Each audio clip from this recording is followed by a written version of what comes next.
Welcome and good morning, everyone. Today's video discussion will be all about, you guessed it, the new expansion to come, Shadowbringers.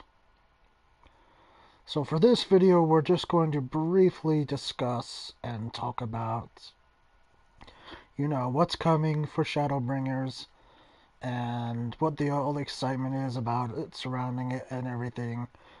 As well as we're going to talk about what to do to prepare for this expansion coming up here. So without further ado, let's get into it, shall we? Okay, Shadowbringers. This is abbreviated as SHB or, SB2, whichever you wish to use it as. And it will be starting the 5.0 series. So instead of 4 point whatever, it will be 5.0, 5.1, 5.2, etc., etc. And this is going to be Final Fantasy XIV's third expansion. And it's looking very promising from what I've seen from news and, people have been talking about it a lot in Discord channels and other social media outlets. It's sounding very promising, and I'm not gonna lie, I'm really excited for this expansion. It's looking to be really good and very exciting. So much new stuff is going to come out, and so much stuff is already in the works of being developed as we speak. So let's go ahead and talk about some of that stuff. So with the first patch to be released with Shadowbringers, the things that they're going to release very early on is 2 new playable races, the Viera and the Hrothgar, or Runso if you prefer to call them by their officially source canon name.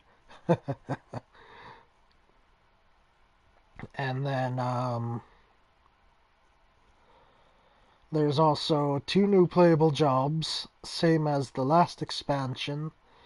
The development team has made it clear, that due to, a lack of bodies, a lack of resources, etc., etc., that they're unable to, squeeze in like a third job in that crunch time that they have when they're beginning the processes of working and developing the content and structure of the game for a new expansion. So it's unfortunate. I know a lot of people were wondering if they will ever go back to, that sort of first expansion in Heavensward where they gave us 3 new jobs, a healer, a tank, and a DPS. Which, they haven't done that since because of how difficult and how stressful it was not only to balance, the jobs out, but also to maintain them and, fix them up and make sure that they're working. And as well as release them without issues. So they've learned from that and decided that as it stands now, because of their, their lack of bodies and their lack of, financial resources and all that, that it's just way too much to handle. So again, we have, 2 new jobs, and the roles of them are not 2 DPS this time, but a tank and 1 DPS.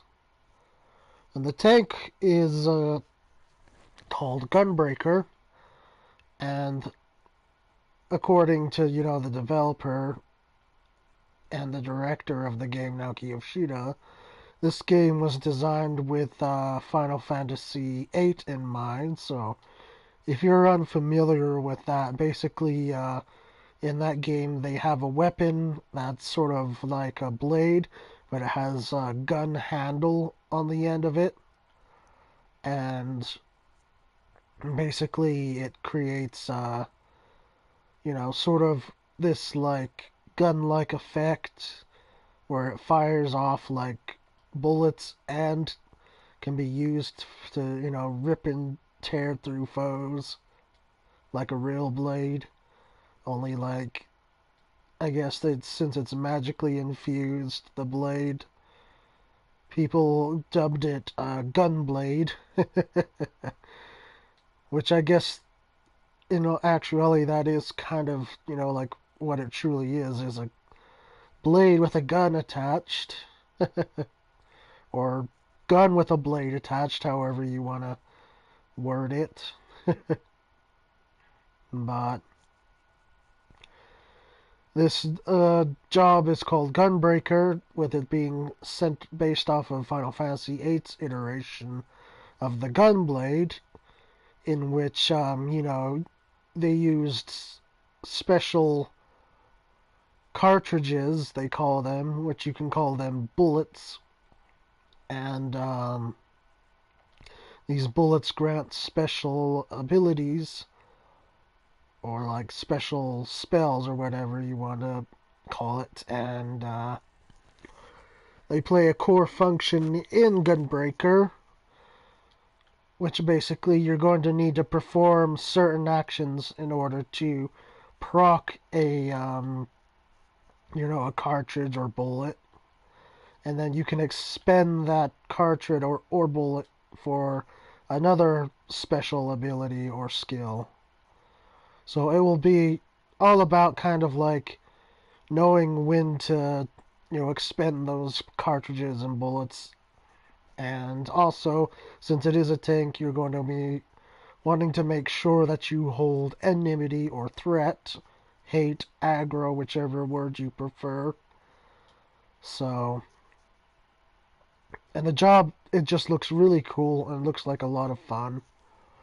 If you haven't already, I recommend going to check out the job action trailer for Shadowbringers. It shows like a lot of the new skills and like just current skills around surrounding both of the new jobs, which goes into the second new job here, which is Dancer, which is a classic Final Fantasy job from games like Tactics and some of the older SNES and Sega sort of games, you could say, some of the older, really old games. And Dancer is basically a support type of job. It functions as sort of like, kind of like, in some iterations, it was like sort of a healer-ish kind of job where, they do special like chanting and dance steps to, make a healing spell or maybe increase party's parry rate, etc., etc. Basically, Dancer is just the ideal support class. And they throw out lots of party buffs and all sorts of things like that. And the development team of 14 decided that they would keep that classic trope intact of Dancer, and so Dancer is a DPS role, which it fits under its own unique category of, this sort of support DPS job where it's not strictly like damage based job, which most of DPS are. But this one's going to be very unique, in which they're going to be using a lot of utilities to sort of make the fights go along smoother and easier for the whole party, and for, I guess, in this iteration of Dancer, the dance partner that they partner with in particular. This is one of the mechanics of the job Dancer, is that you will select a dance partner, and then you'll be playing off your dance partner to gain like more stacks of buffs for yourself and your dance partner. But you could also expend certain abilities with these dances to help out the whole party. Give them more, more defense, or more attack, etc. So that's a really neat and cool feature to be featured in with Dancer. And then the other thing, since it is DPS, so there is going to be some damage involved with Dancer. But overall, it's pretty flashy and pretty well presented, as a Dancer should be. And I think it's going to be great for a lot of people who main, DPS, to sort of give it a try. Maybe switch their main class to it, in fact. And just go wild with it and figure out, what action procs this buff, what buff does the party need at the time, and oh gosh, just a lot of fun. And then the next other things that they'll be adding with Shadowbringers is, of course, more story, a new story, in fact, revolving around a new world, believe it or not, which is kind of crazy. I know, Final Fantasy and new world. Of course, if you've played other Final Fantasies, of course, there's always been like separate worlds from each other through what they call the rift. And these rifts have portals which leads to other dimensions, other worlds, so it's kind of what we're seeing happening now in 5.0, is we're sort of branching out to a new world, and it's just going to be completely new experience for everyone, and a completely new story. Not like our typical story revolving around, the big baddies, the Empire, the Asians, is going to completely revolve around a new world and the conflict surrounding this world. So it's very exciting, and it gives a lot of opportunity to learn a whole lot of new lore, and just get to know like newer NPCs, not be stuck with the same old NPCs that we know and love, and that we're used to. So that is another exciting aspect. And not only that, but with speaking about NPCs, we're getting a new trust system in which it allows you to summon allies, your NPC allies that you are friends with or allies with throughout the main story, and you'll be able to essentially queue up with these NPCs and do dungeons with them, which is in itself a very nice quality of life change, as a lot of players sometimes have a lot of difficulty cycling in through queues because there's just so many players who want to play a DPS, a damage dealer, and then there's so few players who play healers and tanks, and so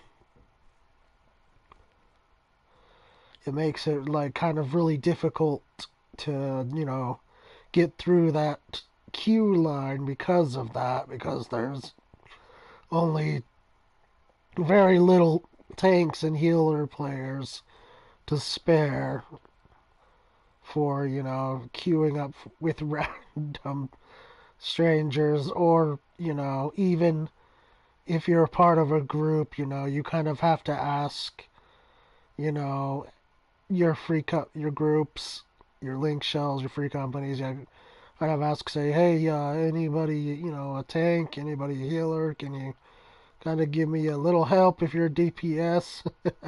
That they might not be available though, and they might be long gone ahead of you by then. Because those tanks and healer queues are almost instant every time for them, for those who main healers and tanks. So they kind of tend to not really want to have to stop and go back again.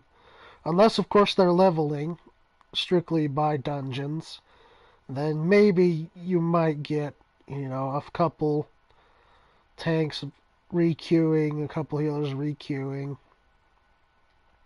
But again, there's this vicious cycle of just waiting around for the duty finder just to get in, get some fast EXP, quick EXP, or get some loot, get some gear to help you gear up and be ready for the next dungeon to come, or the next trial fight, etc.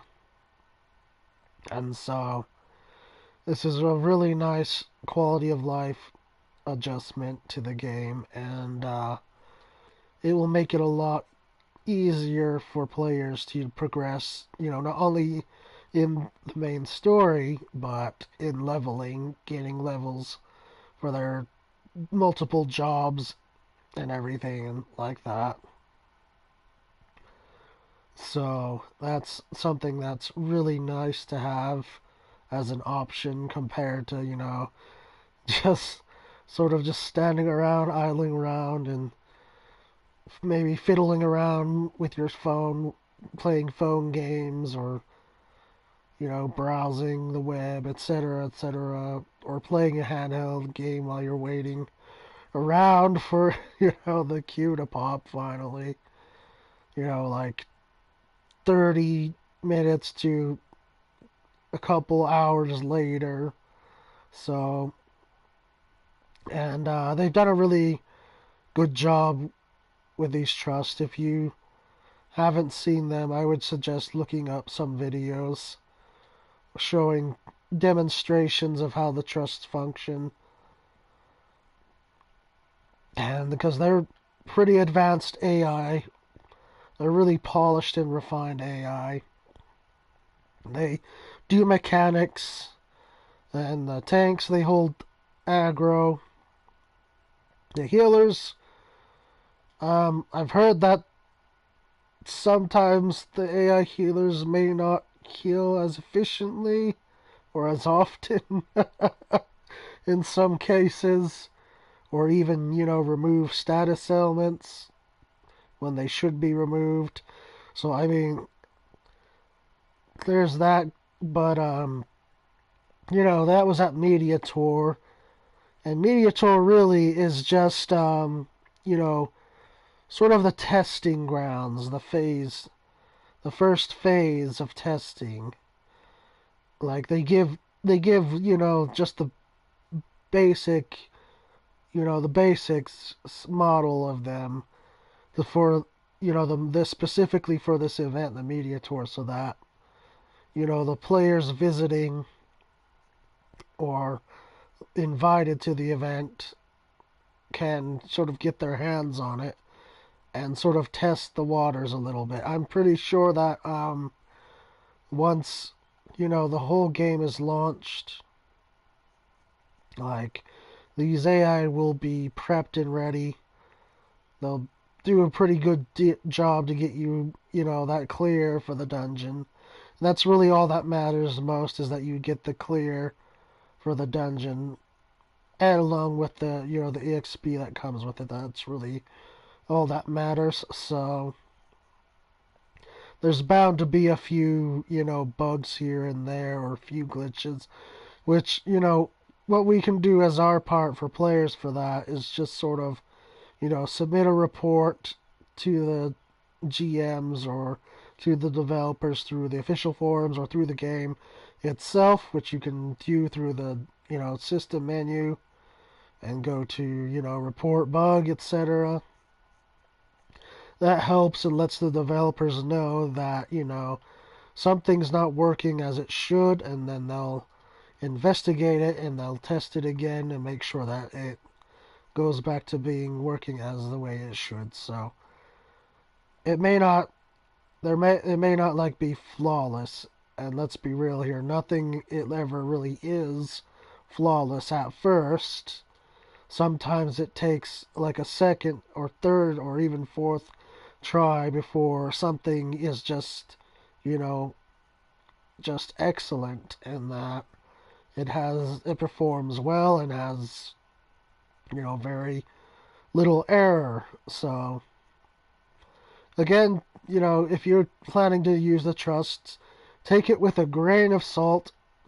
If there is some issues that arise or abound while you're running the dungeons with them, or if they glitch out or bug in any way, just take it with a grain of salt and figure, okay, it's probably needs, a fixing here or there, a hot fix here or there, or tweaking here and there.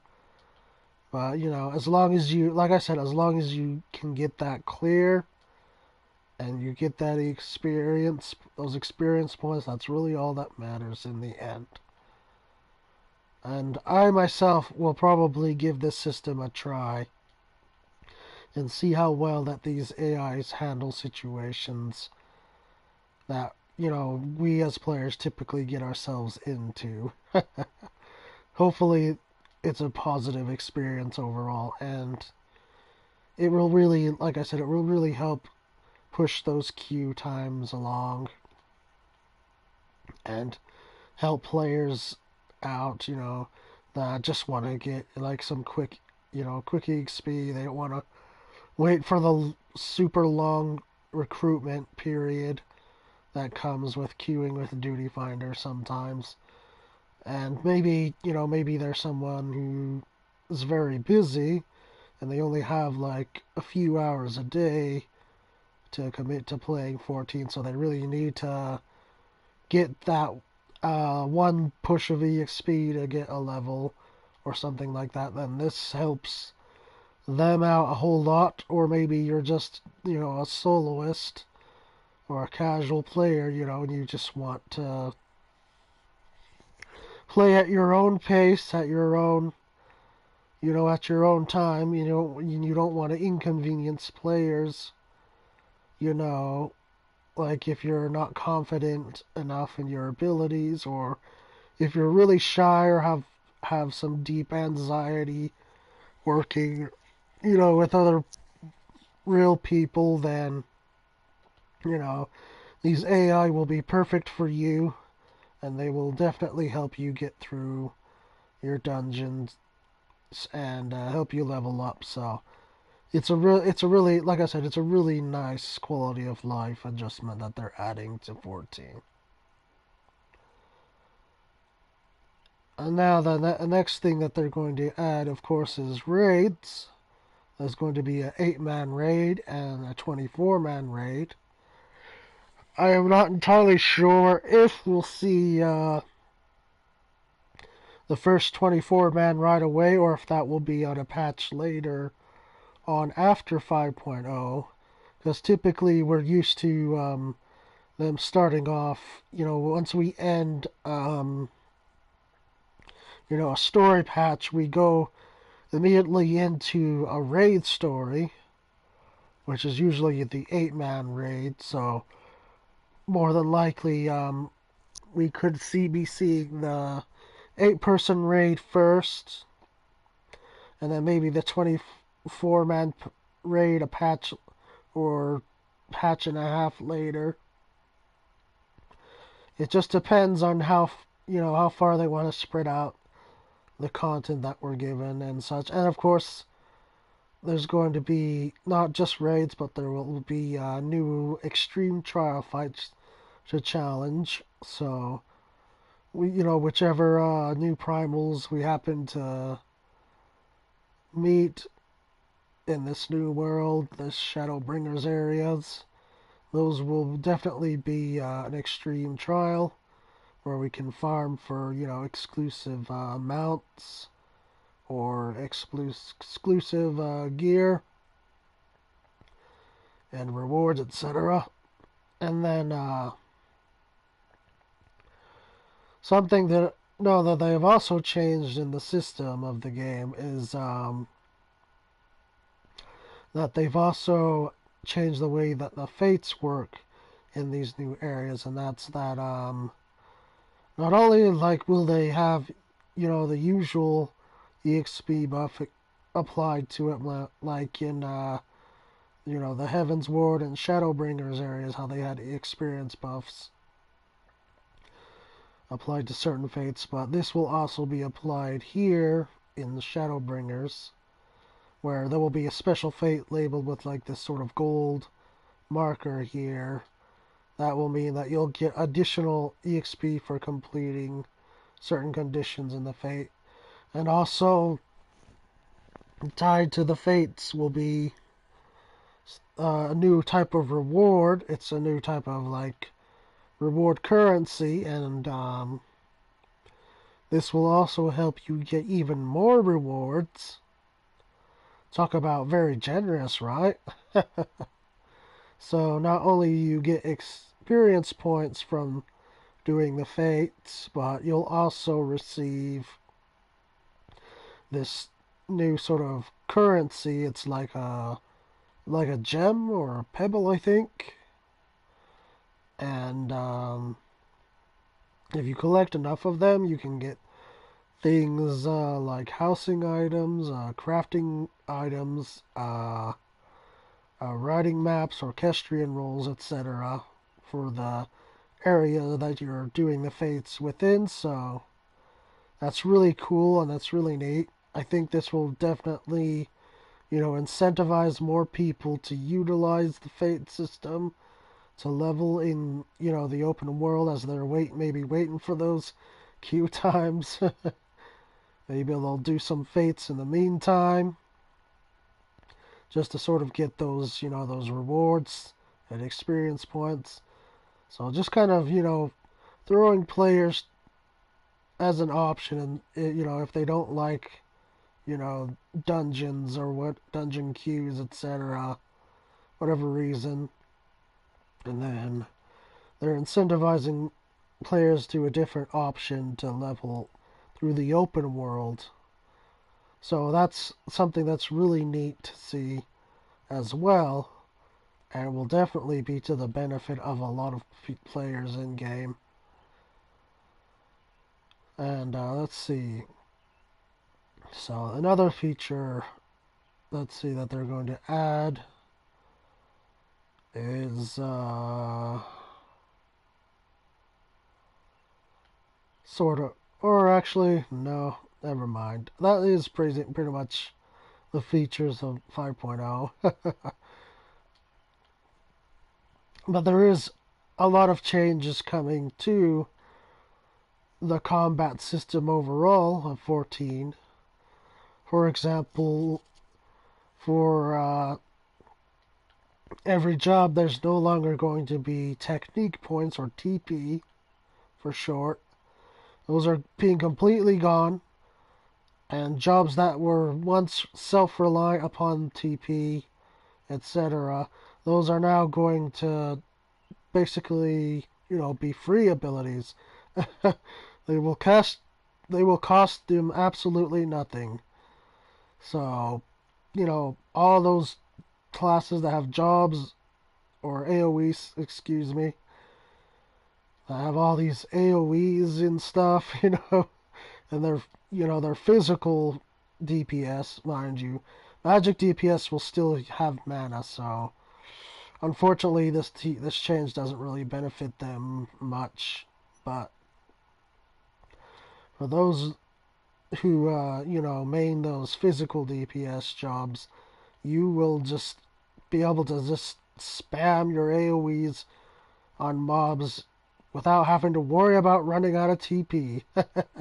You'll just go crazy with it, And, this in turn is a nice change because can also lead to, a lot of quicker speed runs, if you will, through dungeons. So, of course, unless you have that one, that one person, the one guy, there's always one. There's always one guy or one person. You have the one person who, just refuses to AoE for whatever reason. They just single target the whole time. This time around, you can just, kind of nudge them and say, hey, I think you can AoE. There's no reason for you not to. You don't have to worry about losing any of your technique points anymore. They cost you nothing. They're just free abilities now. So I mean, really, it's going to be very beneficial not having to worry about the TP anymore. And it's going to help, like I said, it's going to help a lot with people's, their other cooldown management and other mechanics that are involved with their jobs. It will be one less thing to worry about, basically. So that's very neat. And then for the casters, let's go back to casters. They're getting a big MP increase instead of the usual, like, I think, what is it, 4,000 or 5,000 amount. They bumped up the MP amount to now be 10,000, so 10k. So now healers and magic DPS will have bigger mana pool to draw from. So that's another nice quality of life. And for tanks, this is the best thing to hear for the combat system changes, and that's that every single ability, every single one that they use, will generate enmity, aggro, hate. So, and that's really great because that means that, they're not going to need to struggle as much during dungeons and fights because they're just going to be generating so much, enmity, so much hate from the enemy because every single skill they use is making that enemy really pissed off at them. So this is really really great for everyone. And then there's the other thing with tanks is that no more stance dancing. The stances are gone now. There's no more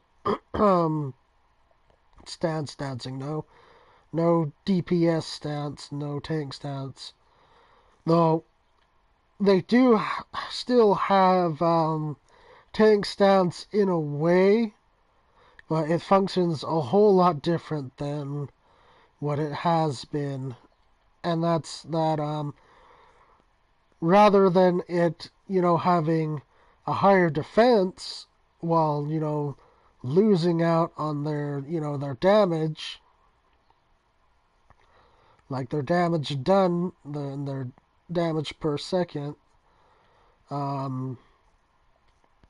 that's been completely removed now. There's no longer that loss of damage or DPS from the tank stats. Now the tank stats just, it helps you tanks generate more enmity, more hate, and it gives you less damage taken from enemies. So it's definitely, it's not so much of an issue now,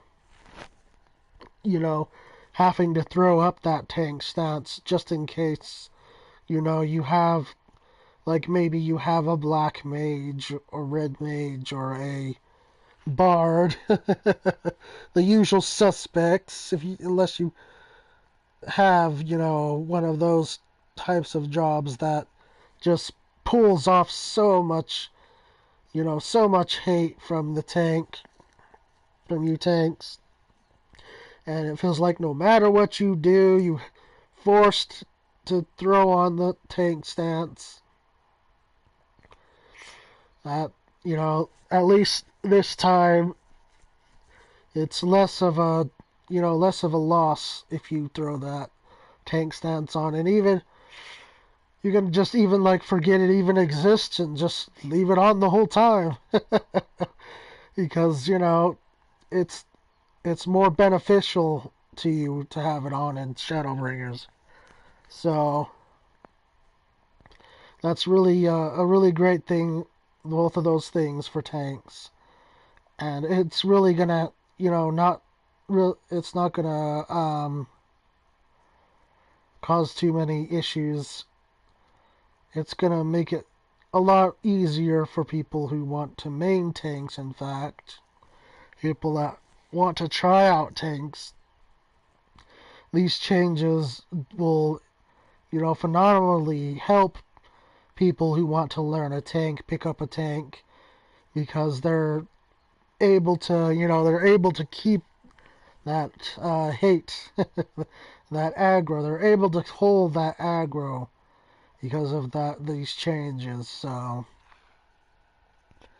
this is really nice, and I'm really excited and happy for these changes for the tank mains. It was great, drastically needed. And then the last topic, which it's kind of a bitter one for some, some who main healers. Some don't really feel like they like the change so much, and they kind of feel like they're screwed over. But that's honestly not the case here. It's really not. And that's that, along with the MP changes for healers, the healers are now having more unique identities. They've had several abilities changed up or removed completely. And, now healing is becoming more of a, more essential. It's more optimal that, healers focus on healing now instead of, worrying about, oh, I need to push my DPS higher, or else this person's going to be mad that I'm doing nothing but straight healing, etc. There's no more, disparity or discrepancy between that anymore in Shadowbringers for healers. Healers are going to be, able to benefit more from healing, in fact, and it's going to help, the overall effectiveness of the party and getting through dungeons and everything. But, part of, like, why some people are very upset about these changes for healers is because, not only, the tanks, they got a new job when it was just 3 and 3 for tanks and healers, and now it's 4 and 3, and the healers got nothing new, no new job. They feel kind of like, that they were cheated and that they deserved, to have a new job to play as. Which the last new job that they got was the Astrologian in Heaven's Word. And now, they're in, the third expansion here now. And there's a new healer, which was kind of the biggest expectation from players, honestly, ever since the new tank was confirmed, is that the healers mains and people that play healer a lot were fully expecting, to see a new healer come along, but that wasn't the case. And, the developers, the dev team and the producer, they politely explained, like I was saying earlier, that, they just really don't have, the manpower, the resources to make it happen, to make it happen to where, you know, they can make a new healer and make it work. And that's another issue that they're discussing in the dev team, is how are they going to make a new healer work and fully function with the other healers and not, stand above them, where then they'll have this, this cluster of having to rebalance all the healers again, like what happened in Heaven's Word. So, to sort of counteract those issues, they've decided that, they're going to just focus on what 3 existing healers we have for now and sort of give them their own unique identities, like I said before, by, making sure that not one healer is above the other, while they still maintain their unique identities. So there's not going to be any more of this, this argument between players and developers where it's like, no, this one healer, this functions like crap, and then this other healer has more potency, more effectiveness in our party. We want this healer. We're not gonna use that other healer and stuff. So the dev team decided, it's time to settle the argument once and for all. So every healer is now equal to one another. There's no one healer that stands above the others. And so, and like I said, a lot of healer mains are upset about that. They wanted to have that spotlight, I guess you could say. And they didn't want to have to, focus solely on healing. They want to help the party out in other ways too. Which, another thing is that they're not completely removing the healer's DPS capabilities, because that would really suck trying to go through, the open world map and try to get through story if your healer didn't have some manner of way defending itself against enemies. So their attack capabilities are definitely not gone. Those are still existing. So, they don't have to be afraid that, that healing is all they're ever going to be. They're just going to be this healing robot all the time. They can still DPS if they want to. However, like I was saying earlier, the dungeons are going to become more healer reliant. Content that's going to come out is going to become more healing reliant. So trying to fit in, the DPS is going to be very hard to do without, having the party wipe or having the tank die on you and stuff like that. So that's where,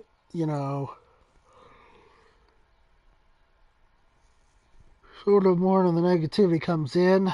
Excuse me for the yawn.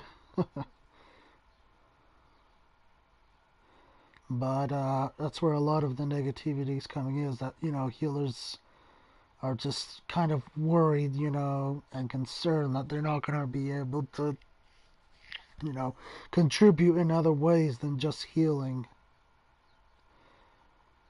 And like I said, they can put those fears to rest and not have to worry, about one healer being preferred, one healer being better than the other, because the devs team is focusing solely on the three and making sure that they're well balanced and well coordinated with each other, so that no issues will come about where players are being removed from parties or kicked from duties because this one guy and his uncles, aunt, grandfather, whatever thinks that this healer doesn't work at all for this composition.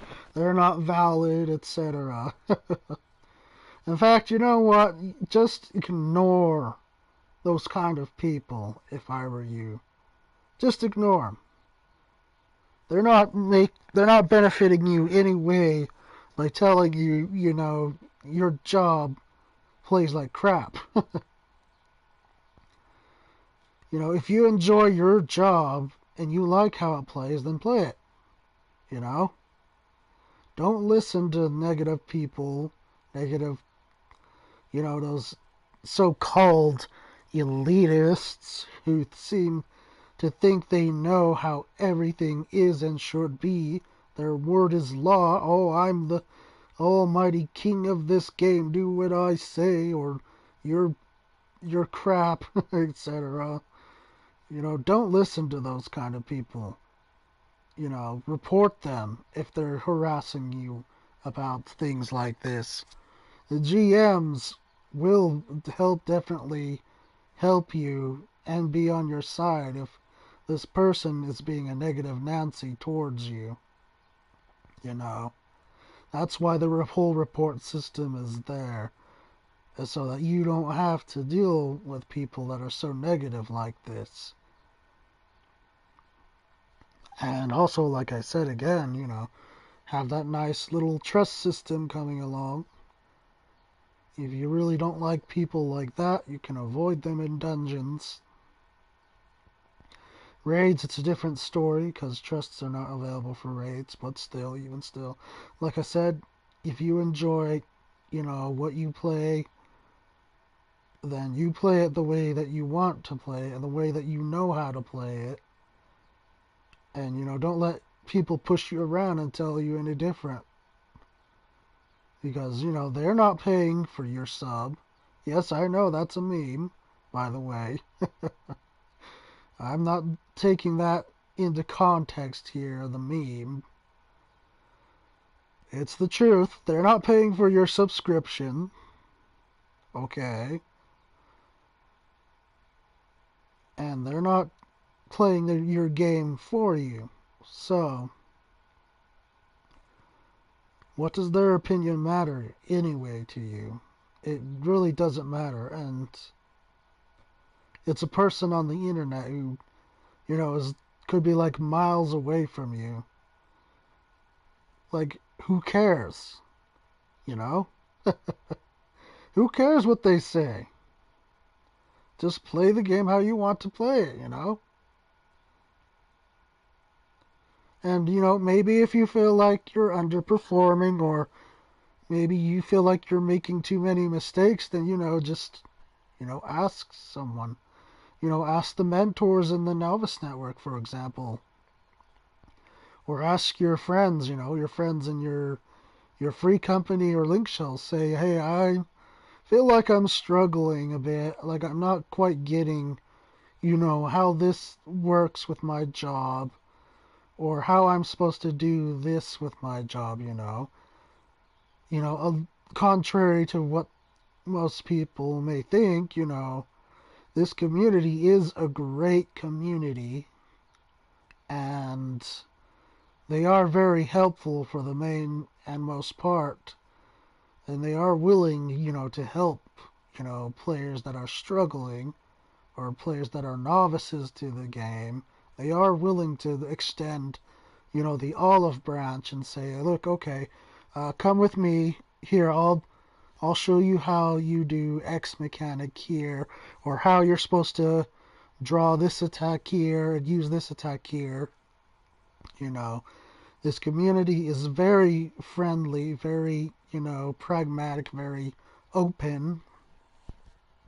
So, don't be afraid, don't be hesitant to ask questions if you feel like you're underperforming or you're struggling, because there's gonna be someone there in game, whether, like I said, whether it be a friend or free company member or link shell member, a mentor from the novice network, just ask the question, ask questions. And I know there's an occasional, troll or smartass who will make a trolly remark just to get a rile out of you. But again, like I said, ignore those people. Blacklist them if you have to. And you won't have to listen to them run their mouths. Report them if they become a problem to you. If they're harassing you and stuff. You don't have to listen to all these negative opinions, people. Their opinions do not matter. Anyway, I'll close my rant there for the healer situations. Along with the combat changes, there's also the role actions which are changing. They're no longer going to be so many of them. They're condensed down to ones that the development talked over and discussed and figured, okay, these ones are vital for these roles, so let them have these specific role actions and abilities, because these are the ones that, are used most often and are more beneficiary. Now, granted, the beneficiary part may be a bit of a stretch.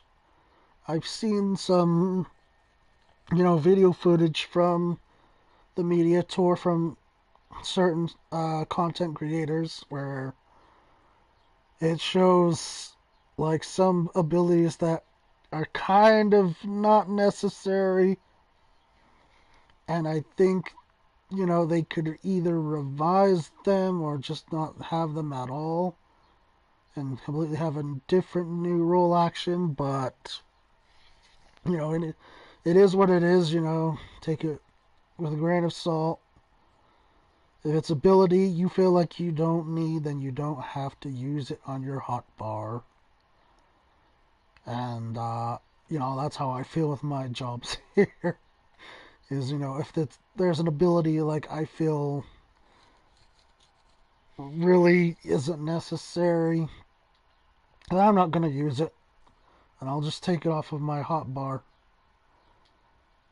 And again, this is another thing, the developers look for when they present us with new things and new abilities. They look at, like, okay, so what abilities are they less using and what abilities are they using?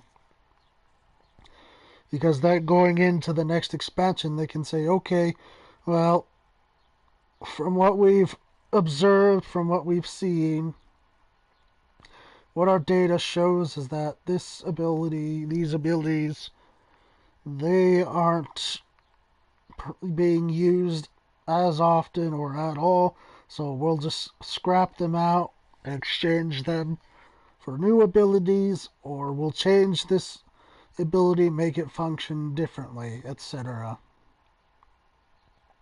So, and they've kind of divided these role actions again to different roles. So, like, the healers, they'll have their role actions, the tanks will have theirs.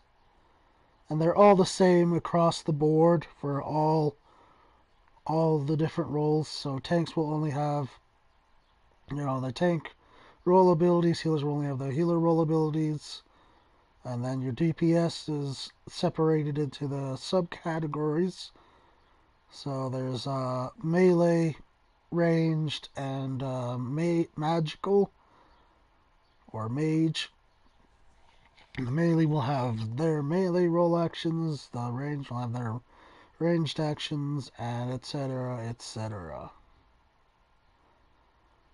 Now, along with the adjustments, of course, each and every job has also gotten reworked and revamped to function differently.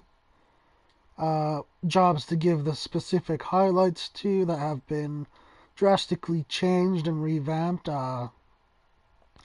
White Mage, for example, has gotten a great overhaul. Their lilies are relevant again, but they're not the same as they were starting off, in Stormblood. They're actually going to serve more purpose and be, more viable to the White Mage. And as well as White Mage has greatly gotten some potency increases and overall more, more group-wide healing capabilities. So that's really fantastic. Machinist has really gotten a nice and fantastic rework, and that is that their abilities have been changed around and sort of consolidated into different actions to make them more efficient and more effective. And it's no longer complicated or stressful. There's less to manage with it. And more DPS, of course. Of course, it's going to be lacking, sort of group utility for the most part. It will still have the role actions, of course, like refresh and, stuff like that. But overall, it's just going to be a straight damage dealer. A lot of people have, created this new meme now with Machinist. That Machinist is the samurai of the range DPS. It's a selfish DPS. It's the new selfish DPS in the range category. It does damage and nothing but damage. Which, if you've watched one of my previous videos, my review of Stormblood, like I said, there's really not so much a thing as support, which, I admit that was changed now because oh god, Dancer. So I'm kind of biting my words there now. Dancer is sheerly support now, but really, when it comes down to it, if you're DPS, that's short for damage per second, or as other players will kind of condense DPS to as damage dealers. That's your primary focus as a DPS, dishing out that damage and making sure that those mobs and that boss hits the floor hard and hits it fast. You don't need to worry about what other people are doing, per se. I would say you definitely need to be worried about your healer and tanks. But the other DPS, no, you shouldn't be worried about what they're doing. And if they're not doing so good, you can try to suggest it to them, but suggest it nicely. Don't be a dick, don't be an asshole about it.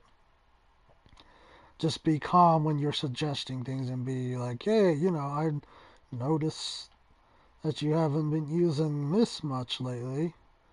It gives you, a DPS increase if you use it. Maybe you want to try that out. That's all you need to say.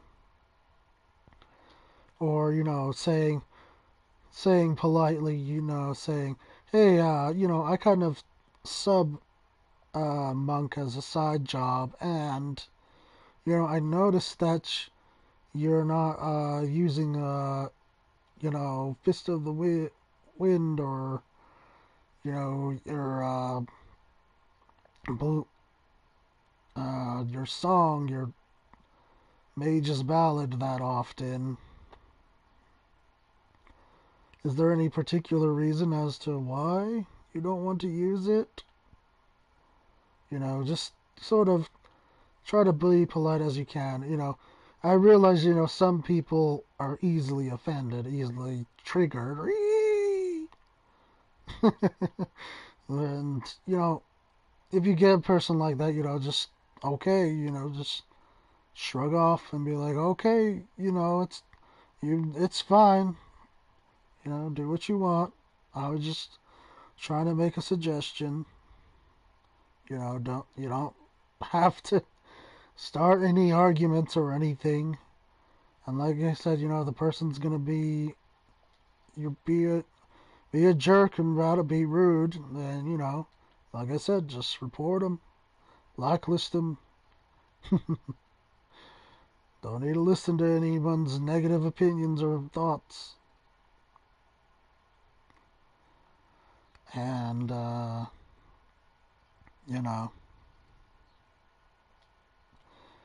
like I said, strictly speaking, DPS, damage dealers, should be focused on dealing damage, doing damage per second. Don't worry about what the other people are doing. Worry about what you're doing.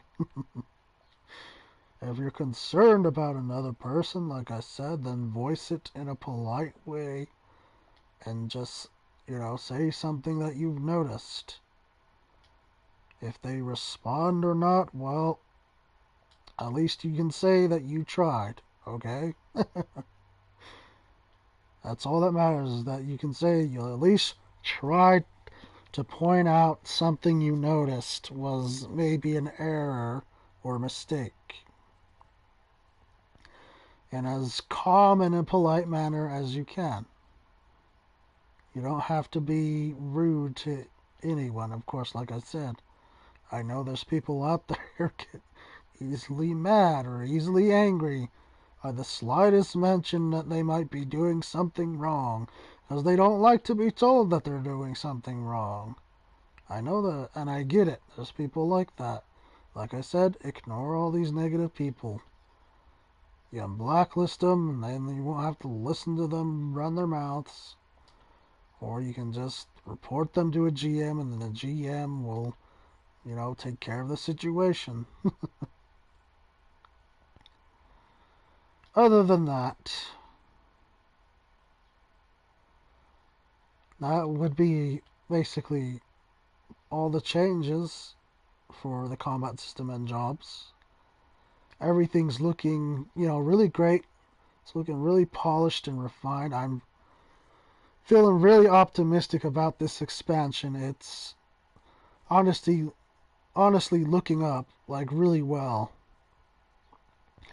And some other updates that they've given us is that they've dropped the 32-bit OS support for PC players. So that means, if you're someone who games unfortunately on the PC version, then this drop off is going to make it so that you have increased quality and increased performance for the PC version.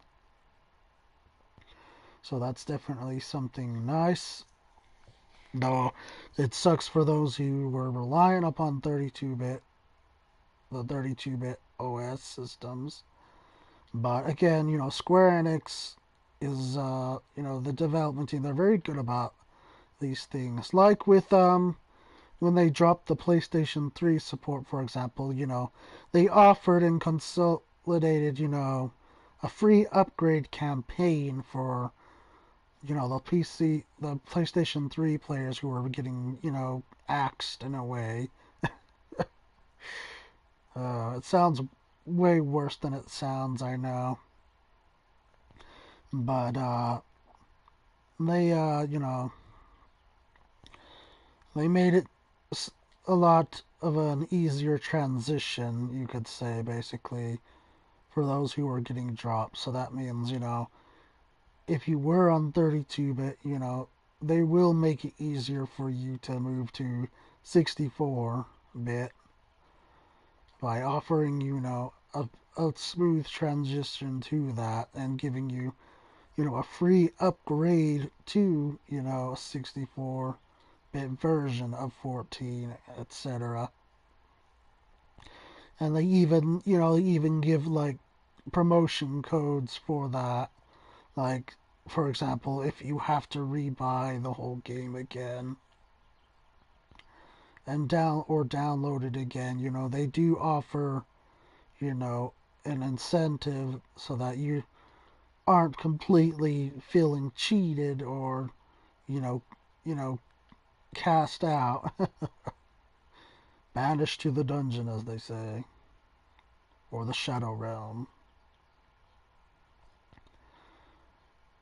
You're not gonna have to worry about that too much, because like I said, Square Enix does make the transitions a smooth one for all the parties involved.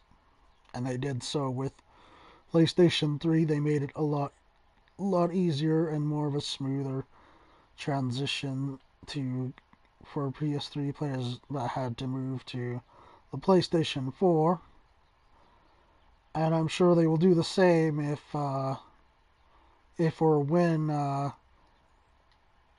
that there's a need for the game to move to this supposed new PlayStation 5 for whatever reason.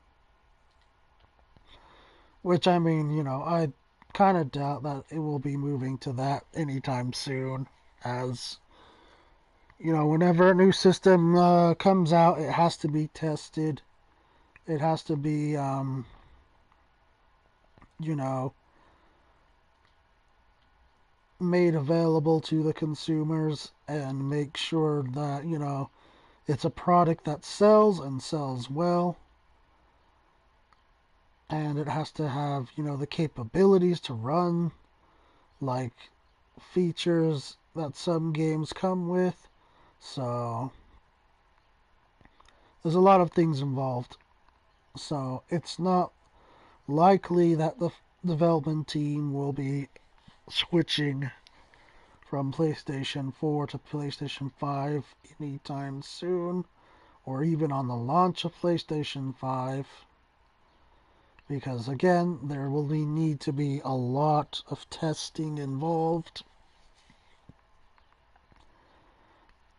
and developers will need to see if it's even possible for the game to be playable on PlayStation 5, which, according to some leaked information, apparently the PlayStation 5 will allow for players to, play PlayStation 4 games on the PlayStation 5. So, sort of like, I guess, a data transfer thing, like how they have with PlayStation 4 now, where you can automatically transfer data over to another PlayStation 4. Like, say, you're on a normal PlayStation and you want to go to PlayStation Pro, so, you don't have to worry about, completely disassembling your PlayStation 4 just to, you know, get your games back, or you have to buy a whole separate new PlayStation and play newer games on that while keeping the PlayStation 4, and having to, not have to jump back and forth between the two PlayStations. In a way, you can just go to your console options, and there's an option to transfer all of your game data, your trophies, your achievements, all of that, all over to a new the PlayStation, a new PlayStation, etc. So they'll probably do something similar with PlayStation 5 where that's an option. You know, if you want to have, you know, Final Fantasy 14 on a PlayStation 5, so there you go. I mean, you'll just be able to transfer, you know, the PlayStation 4 data over to the PlayStation 5 and play a 14 that way. Now, granted, you know, it's probably not going to change gameplay overall. It's still going to be the same, you know, functionality. Maybe graphics will be slightly higher or different, but gameplay wise, it's all going to be the same anyway. So, don't get your hopes up too much, all you naysayers out there, that it's going to be completely different when the PlayStation 5 rolls around, because I can promise you it's not going to be much different. You know, because the developers, they don't want to, they've made it clear, they do not want to rebuild the whole game all over again, specifically just to work for that new console out there. And you know, that's one of their primary arguments again with people who want 14 on Xbox or want it on the Nintendo Switch, etc. You know, their prime argument is, you know, we don't want to rebuild this game from the ground up again. Not again. They did that once with 1.0, okay? And that was probably stressful as all hell for them, and probably cost, you know, Square Enix a lot of money to do such a thing. And, you know, they're not going to do that when the game's already successful as is. It's already, you know, it's already pretty much well off as it is. Granted, you know, maybe eventually, you know, PlayStation 4 players will have to eventually upgrade to a PlayStation 4 Pro, maybe. You know, that's not without the reason of possibilities that exists. Maybe eventually they'll say, okay, we need you PlayStation 4 players to go to Pro because it handles our systems, you know, more smoothly. Then that's definitely a possibility. But they're definitely not going to rebuild this game again. I guarantee you that. They're not going to rebuild the whole game again. Specifically just so that it will play on a different console. They're not going to do that. So, like I said, don't get your hopes up, naysayers, as it's not going to happen. Boy, so many rants. So sorry. Back to the topic at hand. Now that we've, you know, sort of talked about all the features coming, all the changes, let's talk about now how you can prepare for 5.0 for Shadowbringers. So as you know, if you're an existing player, with each new expansion, there comes with it a higher level cap, new tomestones, new gear, new raids, etc. There comes with it certain preparations in mind to sort of tackle, you know, these new things that are coming, these changes and everything. So how to prepare for Shadowbringers? Well, first, you want to make sure you have lots of gil. Like, just boatloads, tubfuls of gil. Like, you know, kind of like you know, what's it called?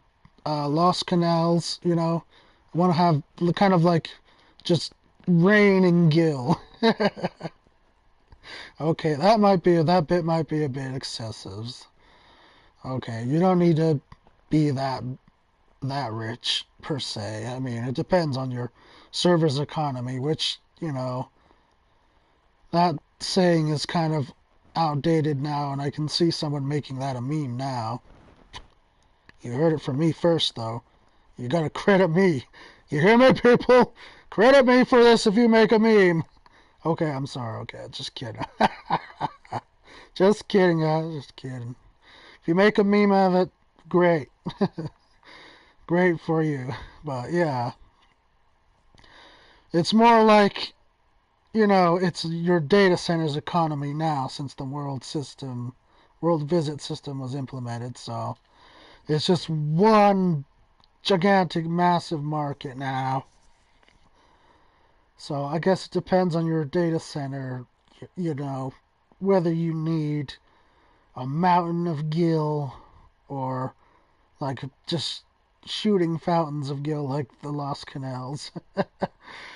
But either way, you'll want to be prepared, have tons of gil on you for not only, you know, if you have to buy, you know, upgrades for your item level, like gear from vendors, but also like if you're planning on to buy new stuff from new recipes that crafters can make and that they'll definitely be making a killing off of, I'm sure. In the, you know, in the trailer, you know, the benchmark trailer, I noticed there's quite a few interesting looking pieces of gathering and crafting gear, which is probably new recipes. So make sure that you have lots of gil on hand. I would say it's safe bet to carry at least a couple million on you. Sounds excessive, I know, but really, when it comes to 100,000s, that's just like chump change here. And 14, you definitely want to have a couple millions on hand to spend, because you will definitely be spending a lot, I guarantee. Because there's going to be not just new clothing recipes, but there's going to be new housing recipes as well. So, I mean, yeah, you definitely want to be prepared on the gil front. The other thing you'll want to be prepared for is to have your hunt seals capped and ready to be spended. Because there's definitely going to be updates and new rewards for hunt marks and stuff like that. I'm sure over on the New World, the first we're going to, there's definitely going to be some type of hunter clan that takes, you know, the currency. Which that actually brings up a good question. Maybe one Ethis Asher or Anonymous could answer, perhaps. And that's, you know, since it is a new world, and we've already had confirmation from, you know, basically our Lord Jesus, if you want to call him that, Koji Kondo himself, or sorry, not Koji Kondo, Koji Fox, sorry. Koji Fox himself confirms that they use a different currency over on the first. So, maybe we'll get a new hunt currency, maybe not. Anything is possible, but it's always better safe than sorry. So, you know, cap them sills just to be sure, you know, in case they do reuse them again for the new area. And also, you'll want to cap your Grand Company sales as well, as they're always expanding on the Grand Company with each expansion.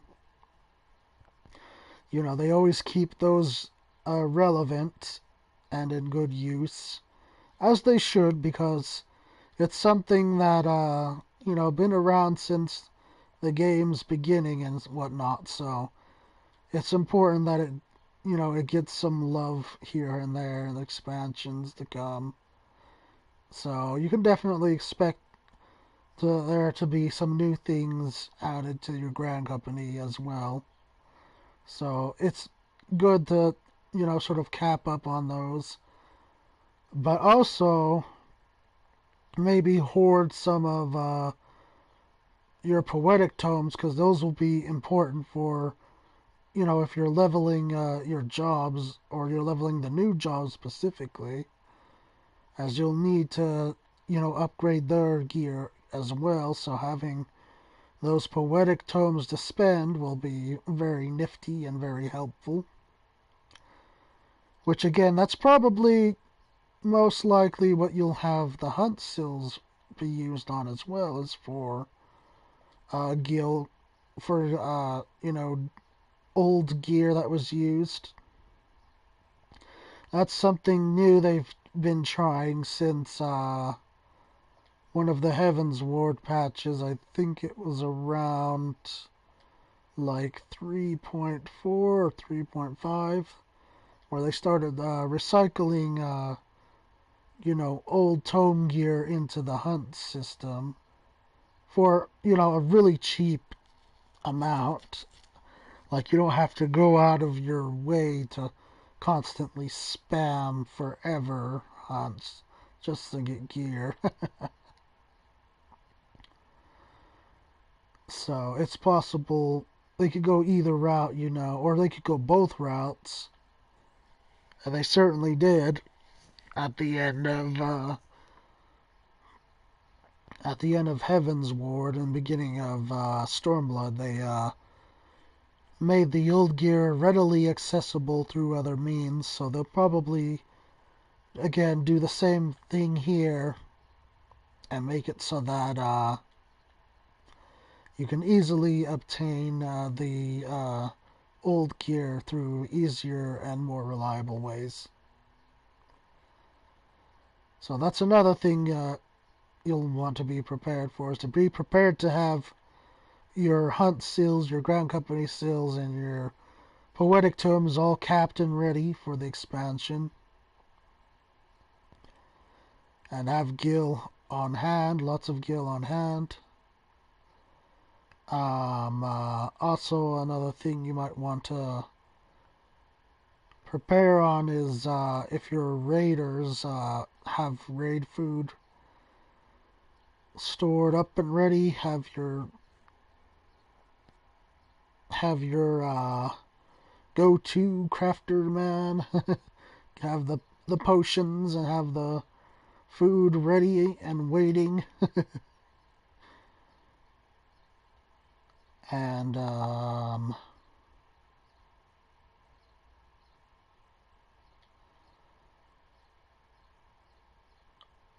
sorry, I lost my thought. I'm so sorry.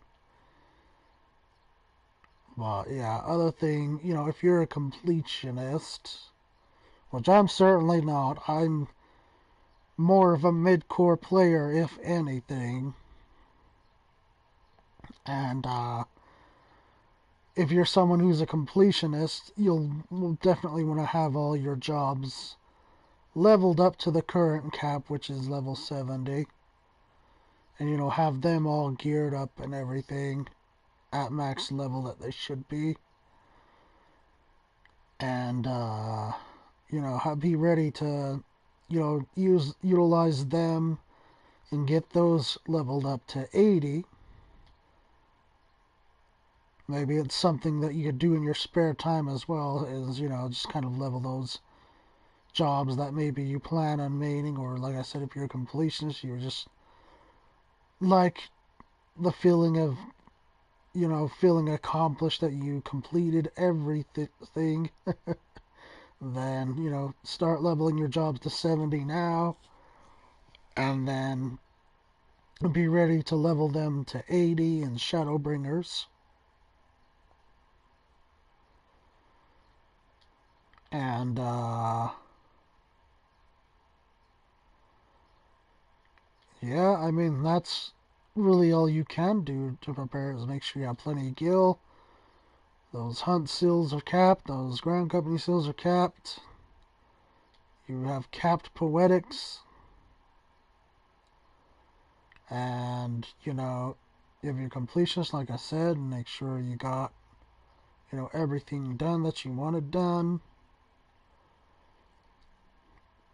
But for those who are more casual, fear not if you didn't finish everything, or if you're someone who's new, for example, fear not. If you're not going to be left out of anything. Developers are very good at making older content more accessible, more relevant to existing players. So fret not, and with the trust system coming in, it's very possible that the trust will replace, the players needed in older dungeons for A Realm Reborn, Heaven's Word, Stormblood, etc. And in fact, I think that's the long-term plan with trusts, in fact, is to have them available for these older dungeons that, just that the pre-existing players are no longer interested in running or doing anymore. Then that's definitely, a good system to have on hand for, these newer players, is have the trusts as an option if they, in case, they can't get through this content because no one's queuing up. And, it's a required content to get through, the story mode. And, even if it's not something that's possible to do, if they're not possible to rework all the dungeons so that, the trusts can do every single one, then what the devs can do instead is, cut off the number of dungeons required for story mode. Like, for example, I can think of, a few dungeons they could easily remove from the story mode path and just strictly focus, on doing the quests and progressing up to the trial fights, and just have it done that way. You're like, maybe, remove like X amount of dungeons from the Realm Reborn story requirements and make it so like, they only need to do like a total of like, I don't know, I think what would be fair a number would be 4 or 5. Well, actually, no, that's kind of what it is now. So maybe, maybe bring that number down to like 3, I'd say. Make it 3 dungeons minimal required for story. And then have the optional dungeons later at endgame. Once they've pushed past the long journey of the story. So kind of, they could do it that way. They could limit it down more if it's not possible for them to implement trusts to work with all these dungeons. Then, like I said, just limit the number that's required for story purposes. Limit it down to like 3. And that way, it will make it so much easier on new players who are trying to catch up to everyone else. I think this would be a good idea for them to consider, at the very least. And it would be, a fantastic thing, a fantastic system overall, if they could do that to make it a lot easier for the new player experience. Is just limit the amount of dungeons that are required,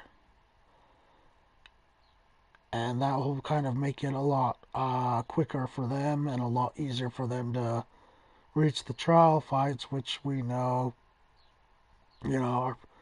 are pretty easy to do, especially the Realm Reborn story mode ones, which are typically usually only a party of 4 or a party of 8. Like, that's another thing they can do with the older story mode primals, is they can set the number down specifically for just 4 people instead of, like they did later on when they added it to, make it so only 8 can tackle then 8 people are needed, so that's 4 more bodies, needed to queue up to get through the trial. Is they could tweak, these old fights to a way in which it's doable with just 4 people, and that would really go a long way to helping the new players get by. And then keep, the current expansion, keep the current expansion primals at 8-man. Keep all current stuff as they should be, but just kind of go back to the old stuff and, really cut down on them a little bit, so it makes it a lot easier for new players coming in to easily catch up. And yeah,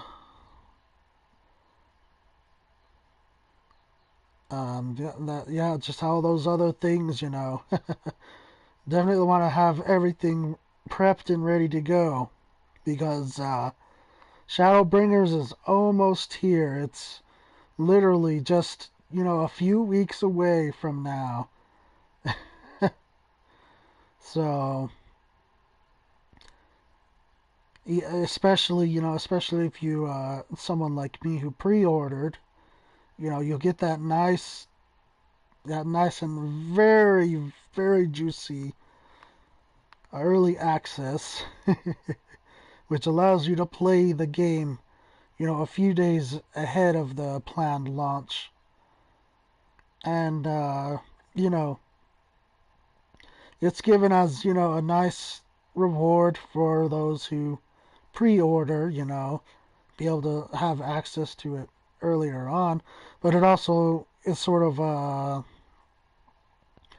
testing ground for the devs. Again, another testing ground for devs to see, like how the server handles all the stress being imposed upon it from all the people who have early access, and to address, issues like ahead of time before launch, so that when the launch does come, or the official launch does come around, then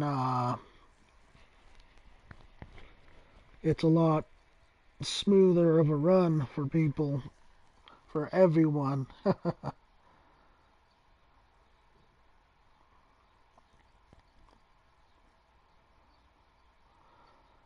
And let me just give you the date for that. The date for early access is June 28th, but you'll automatically, if you pre-ordered, your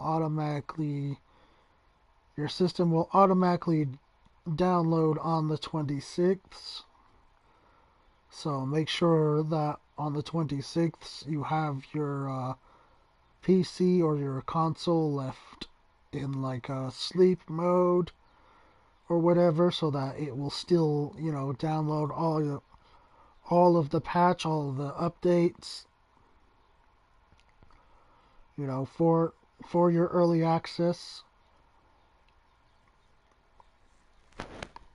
And if you've already pre-ordered, if you're a PC player, make sure your access code has been properly registered and that you do see on your Square Enix account that it's been registered.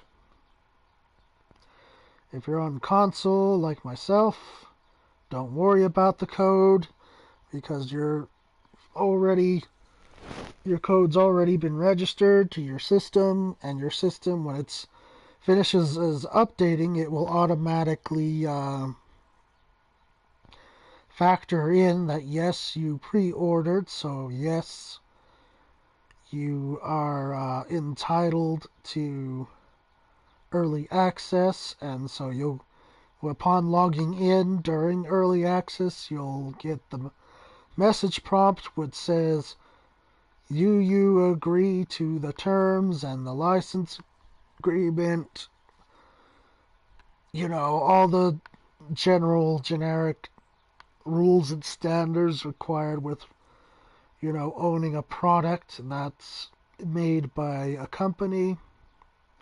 You'll have that agreement, and you'll just click the check mark box, click OK, and then it will just automatically be registered to your Square Enix account, and you'll be good to go, and you'll just be able to jump right in, which is fantastic. Which, by the way, if you weren't sure of what the pre-order bonuses were, then you can easily find out by going to the Shadowbringers official website,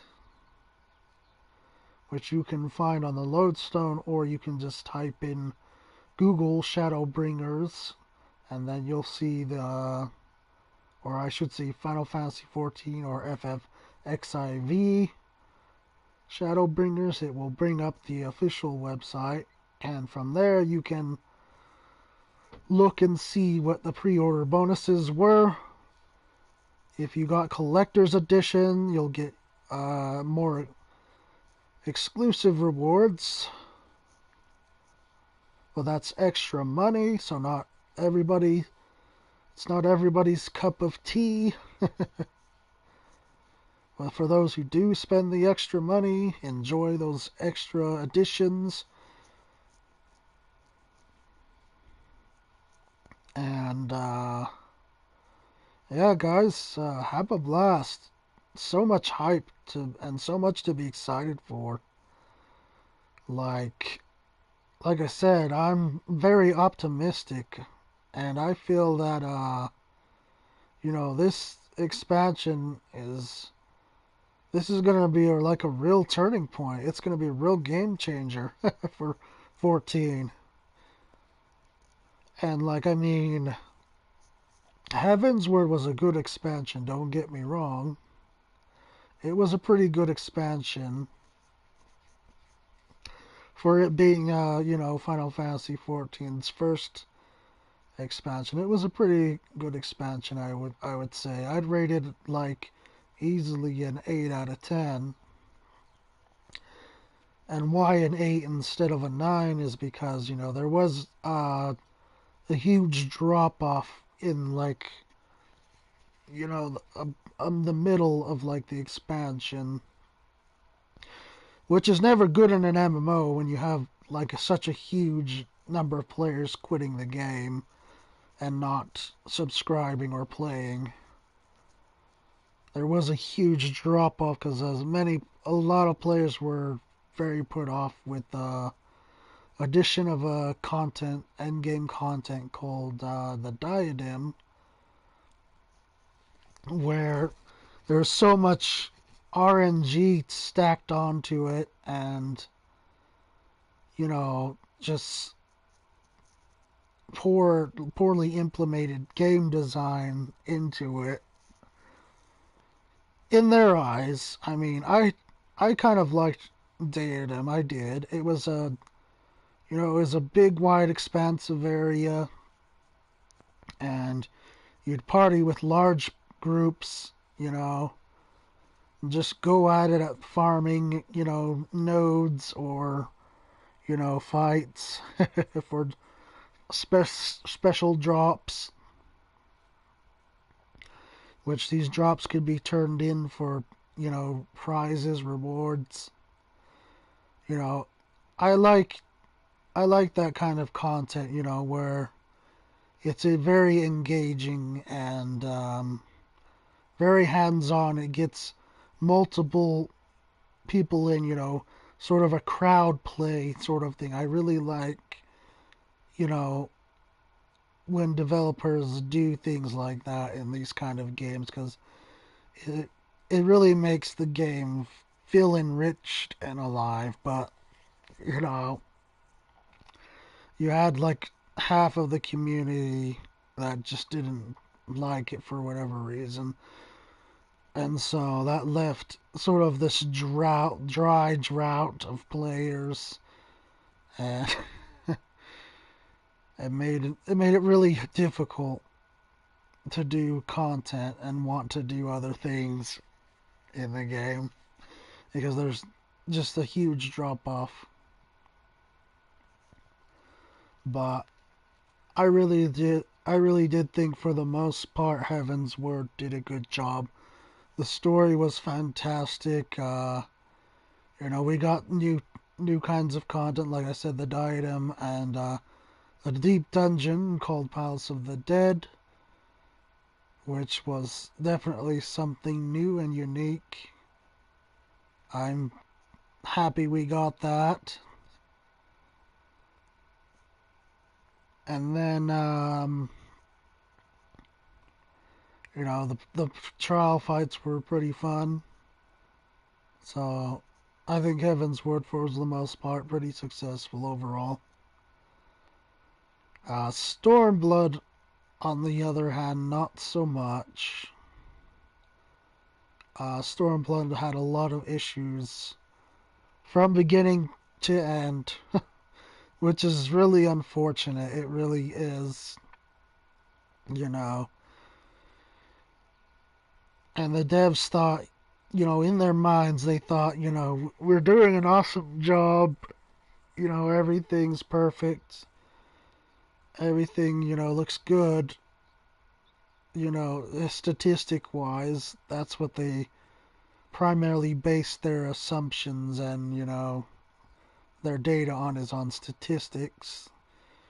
They look at how many things are cleared, how many things are done, how many people have attained this reward, how many people have gotten that reward, um, how many players log in either weekly or daily. They look at those things. However, though, they didn't actually consider, like the main thoughts, the main opinions of their player base. They like they like kind of shoved, their official forums aside and shoved like social media outlets aside and ignored it as, oh, they're just complaining, they're just crying. It's everything's fine, that sort of that denial stage of, everything's fine. It's fine. They were sort of in that boat there until, about halfway in expansion, and they're getting towards the end of it, and then they're really realizing that, that their game is getting, a lot of heat, a lot of bad press, bad publicity. And that's when they're like, "Oh no. What have we really lost touch? Like have we have we become cocky and arrogant again? That's something we simply must not repeat again, You know, director's like, we can't do this. We can't make mistakes again, or we'll fall rock bottom again. So he decided to, the producer decided he's going to be more communicative and more open, with the player base. And he's done that a lot, from beginning to end of Stormblood. He's offered, his words of apologies and, acknowledging the fact that there is problems in the game that should be addressed, should be fixed, and that they are listening to our feedback, that they're not, they're not completely ignoring their fans and saying, you don't know what you want, only I know what you want sort of attitude that, a lot of the other game companies out there have, which is really a very bad thing for developers to have, is not to have a sort of solid ground base with your fans and just ignore them as they don't know what they're talking about. They don't know how to program or design. They don't know how many work hours goes into or the costs. They do know how your game works, though. You see, that's the thing. We do know how Final Fantasy XIV works because we play the game either on a daily or weekly basis. So we do know how things function overall and how they work in the game. So it's important, for the developers to establish sort of that good communication and understand, what their fans are really thinking of when they're thinking of Final Fantasy XIV, what they're thinking in their minds. Like, that's really a real good dev is a dev who picks the mind of their fans. They pick at their brain. They ask questions. They want feedback. That's what a really good developer does, because the feedback is invaluable no matter what, whether it's good or bad. If it's mostly bad, then okay, that's telling the developer, something's not right, something's not working. We need to try a different approach. Something needs to change. So then they go out and investigate and ask again their fans. They say, okay, what would you change about this aspect of the game? Like, what aspects of the game did you really like? What did you enjoy? That's a sign of a really good developer, is one that takes in all the feedback, whether it's good or bad, because it helps them understand, what their fans want, what they would like to see, what they don't like, and what they should avoid, what they should avoid doing, because that will hurt their margin profits overall, their profits gained.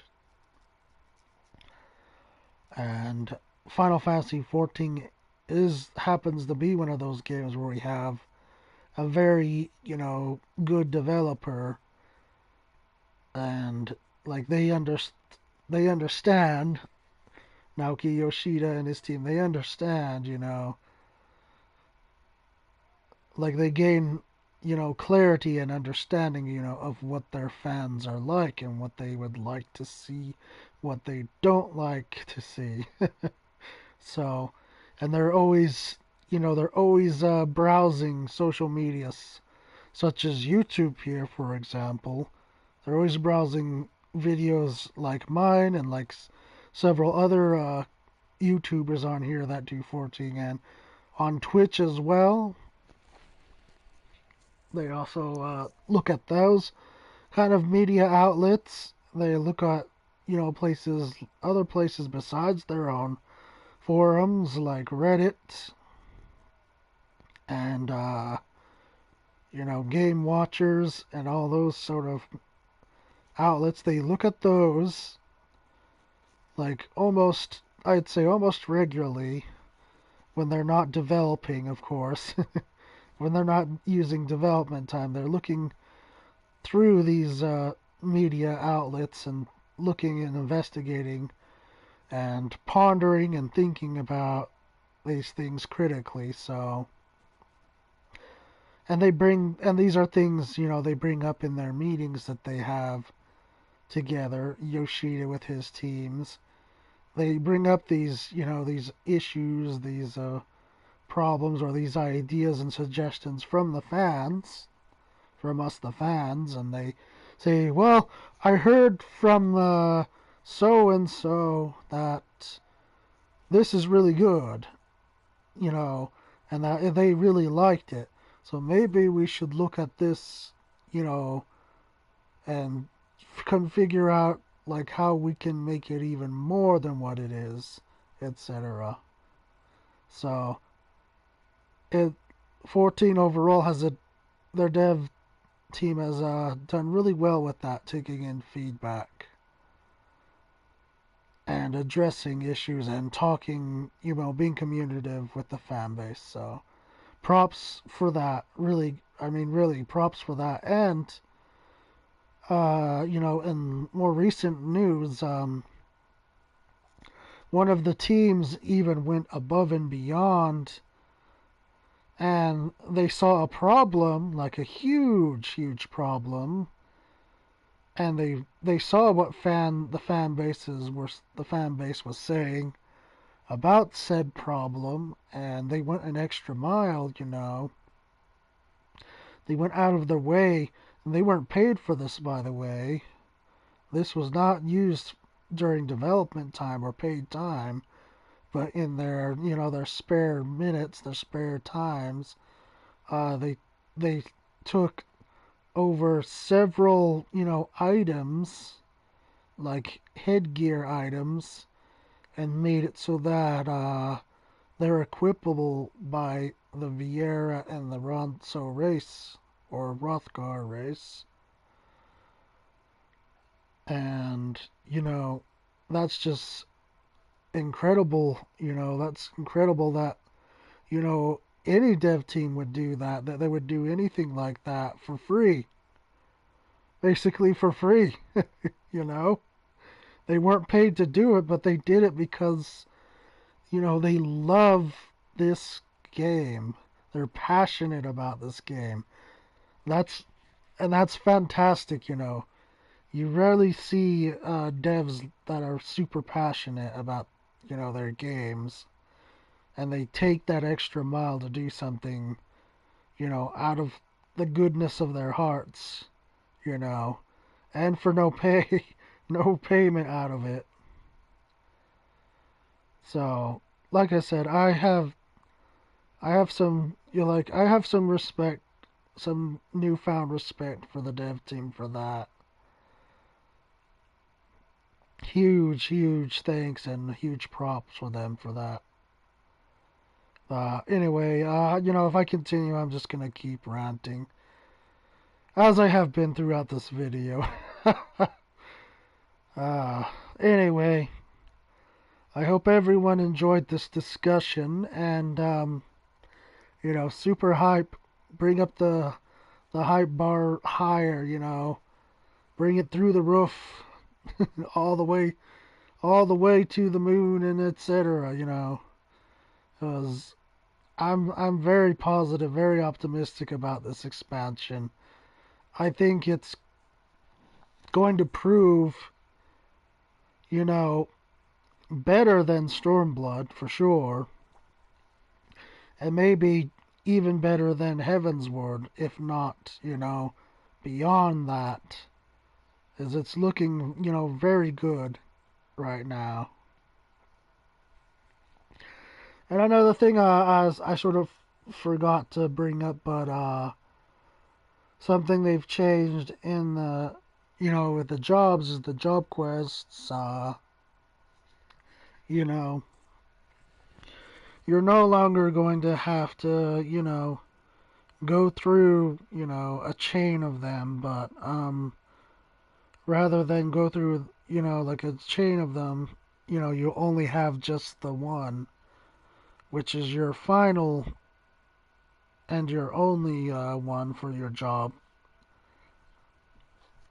But this is, again, has a requirement for it. You have, instead of job quests, you now have role quests, which fits every job into a role. And you can do these role quests anytime. But they said that one role quest in particular is required for main story progression. So, I mean, you'll definitely still have to do them, but doing them, though, brings you closer to your job quest, in which you'll receive probably not only your job's final ability for the expansion, but also probably a coffer that has your job's relic gear in it. So it's definitely something different, and I mean, I'll have to give it a try out for myself and see how, see if it's any, if it's something, unique and that's good, or if it's something that's kind of like meh, it's kind of in the middle a little bit, or or if if it's just something, that I didn't like at all and I just found uninteresting. But I'll be sure to let you guys know for sure. Anyway, yeah, thank you guys so much for hanging in there and watching the video. And, if you want to put in your, your hype, your questions or comments, you can do so, in the comment section. And to me, giving my video, a thumbs up, a like, that helps my channel a whole lot. So I'd love you a lot if you did that. And I'm currently working on a video project for the channel, which isn't Final Fantasy XIV related, but it's still Final Fantasy related. So look out for that. That'll be coming out probably sometime this month, as I'm trying to make sure I get it edited and completed before Shadowbringers comes around. So be looking forward to a new movie. I'll give you that little tidbit. It's going to be a movie, so definitely look forward to that and look out for that. And if you're someone who wants to get a notification for when that's up, feel free to subscribe.